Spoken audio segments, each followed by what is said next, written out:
Thanks to a growing number of smartphone apps and wireless devices, people can track more and more information about themselves and their health. Dave Marvit, a researcher at Fujitsu Laboratories of America, aims to push this movement forward with a prototype device designed to aggregate and analyze data from different wearable sensors. One of the first applications the Fujitsu team is working on is a measure of stress. When we think about the five senses, there have been technologies that augment each of them. But what's sort of fascinating, technologies haven't augmented this sixth sense, if you will, which is our own self-awareness. There haven't been technologies to tell us when we're hungry or drowsy or stressed. And self-tracking is all about that. It's all about augmenting this additional sense of self-awareness. The Sprout is a device that we built here at Fujitsu Labs that is used to collect and synchronize multiple streams of sensor data. By collecting all these different data streams, we can synchronize across them and get much deeper analysis of what's going on out in the real world.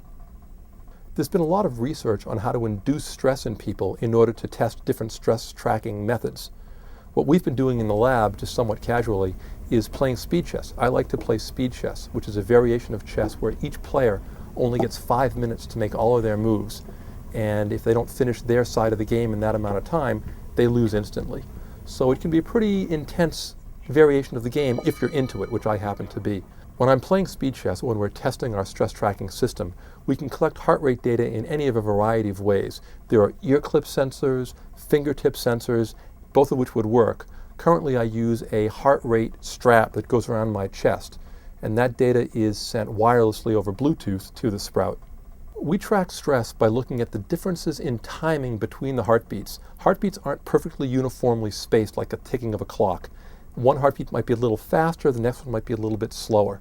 And you can do calculations based on those timing changes and derive stress from that. There are many folks doing that kind of stress calculation.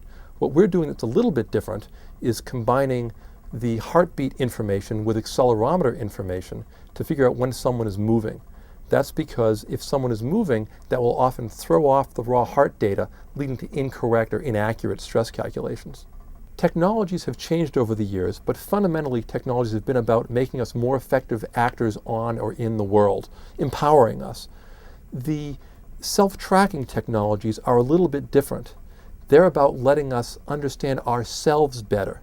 This technology turned back and focused on ourselves. And I think that's why the self-tracking is an important movement and a fundamental shift from the technologies of the past.